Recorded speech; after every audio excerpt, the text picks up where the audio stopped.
Hello, Spartan athletic fans, and welcome to Speaking Spartan, the Marian Catholic Coaches Show. I'm your host, Captain Mike Cassidy, and I'm here at beautiful Dave Matteo Field. Joining us in the studio today, head varsity football coach Sean Mealy. So what are we waiting for? Let's get to the studio. Tommy, roll that intro.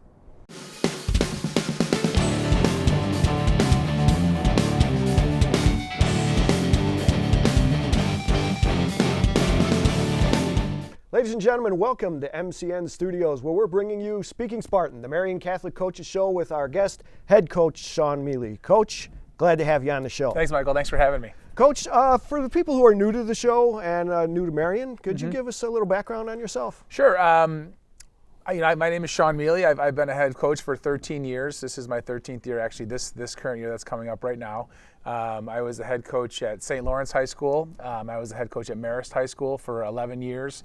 And I was invited, really by Dave Matteo last December of 2016, to be the new head coach at Marian Catholic, which is an opportunity that I jumped at right away. So I was here from 2008 to 2012 as an assistant coach and a dean, and at that time I worked under Dave as well. So when I had the opportunity to come back and be the head coach at Marian Catholic, I jumped at the opportunity. So I'm very excited, and still excited about having the opportunity to try and rebuild the program and get it back to where it was. It was a really tough year last year, Coach, but I don't think that the record really reflected how well the team played. Could you give us your thoughts on last season?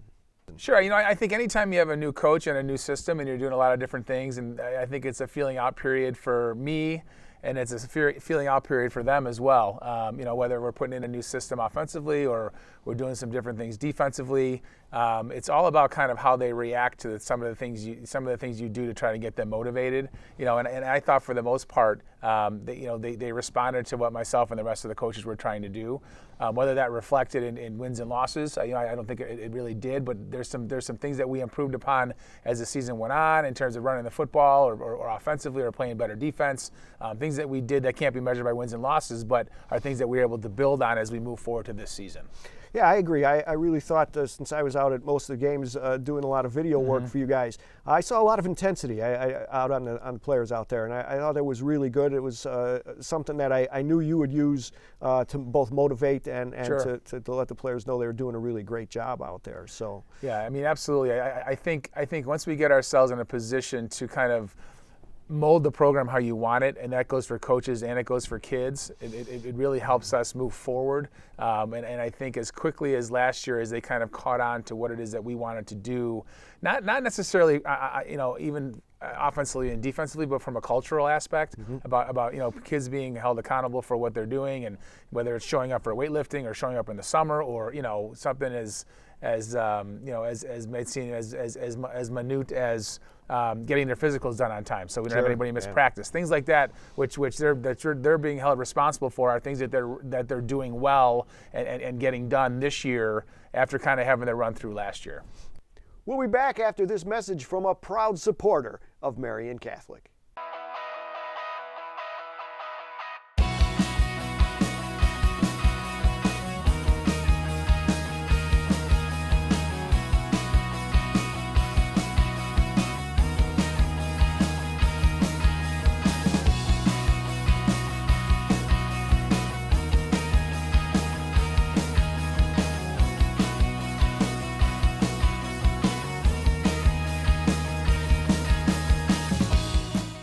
All right, folks, welcome back. Sean, this year's team, I've been out to some practices in the summer. It was just recently that you guys were allowed to put pads on. How are we looking?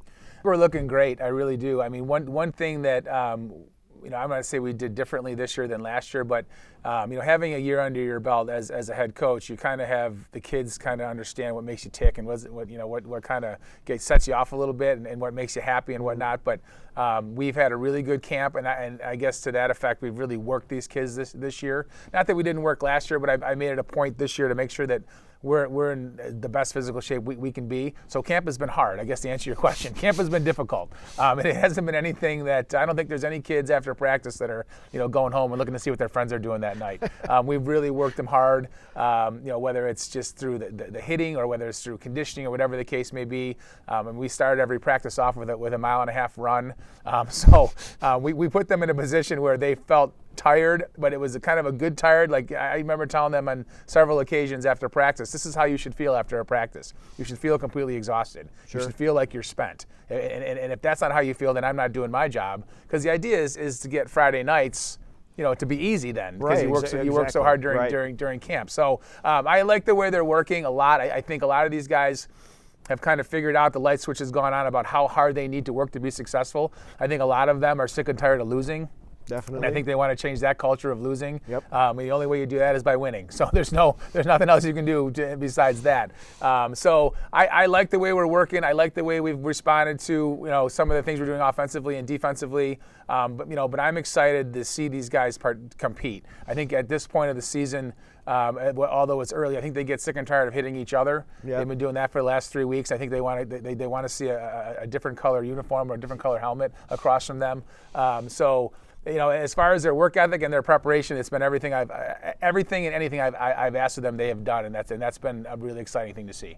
Coach, let's move on to both sides of the ball. What can our fans expect from the offense this year? We have a really great group of skilled players. Guys like Victor Akinyemi, who plays wide receiver for us, who's already received a couple of Division I offers. He's a threat on the outside.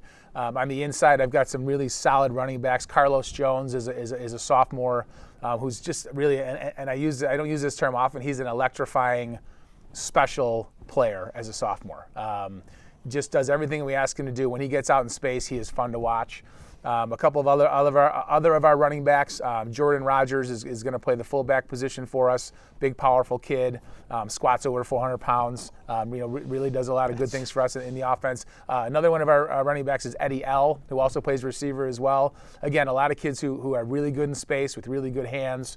And kind of closing off the other side, the other wide receiver opposite of Vic is a junior by the name of Justin Pate, who saw a lot of time as a sophomore, along with Eddie L., who have a year experience under their belt, who are going to be juniors now, but veteran juniors, which always helps. Yeah. So I just like the kind of what we do, and we've got a new quarterback in Chase Love, who's a first-year starter, but who's played the position as a freshman, who's kind of getting used to the position, but is very athletic and very smart, and has done everything we've asked him to do in the offense so far.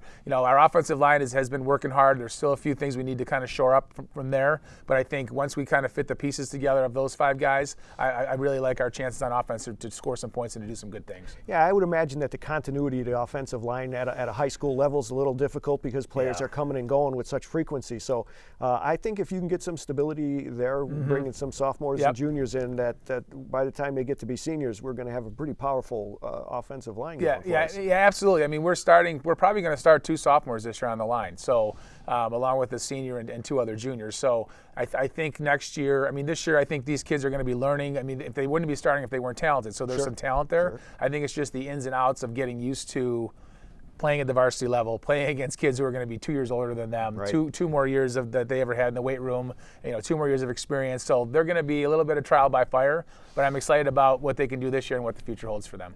Sounds like we'll be putting up the points, Coach, but will we be able to stop the other team? What about the defense? We've got 2 of our starting linebackers are back, and one of our defensive linemen is back as well. Max Canast, one of our captains, is our middle linebacker. Jake Hybert is another outside linebacker. So these guys all have experience from last year. They all started I think they started 9 games last year for us. I know Max did for sure. We've got a kid who named Dallas Carter, who I think is going to be a special player for us on defense, who didn't play last year. So this is his first year playing since his freshman year. And, you don't never know what to expect when you get a kid who doesn't play for 2 years and comes out and says, I want to play football. And you're kind of, okay, great, well, welcome aboard. We'll see what you can do. But he's been really impressing everybody since the first day we put the pads on. So we're excited about our linebacker core. We're going to start 2 sophomores in the secondary. Josh Coates is going to start for us at safety, and Elijah Barnes is going to start for us at corner. So we're going to be young there. But again, 2 kids, like I said, who have talent as sophomores. It's just going to be kind of another, like I said, trial by fire to kind of see get these guys going.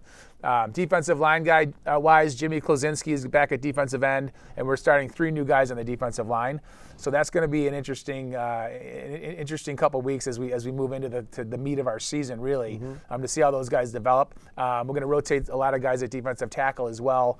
So we're going to, again, like offensive line-wise, we're going to try and find the right mix of defensive linemen, but I think we've got the potential to have a pretty good core group of defensive players. Kicking's 1/3 of the game, Coach. What about the special teams? Well, Angelo Cantello is obviously known better for his baseball career at Marion as the starting catcher for the second, the runner-ups in state last year. Yep. But he's also going to be our kicker this year. He kicked for us a little bit last year. I asked him if he would do it again. He was more than willing to come out and do it. So he's going to actually punt. He's going to kick off, and he's going to kick field goals. So he's got triple duty. Yeah, exactly. And again, I talked about Carlos Jones a little bit already. He's going to be our return guy on punts and on kickoffs, along with Eddie L. So hopefully we can get some points on special teams this year. Well, Coach, sounds like we're in for a great year this year. Is there anything you want to tell the fans? It's always been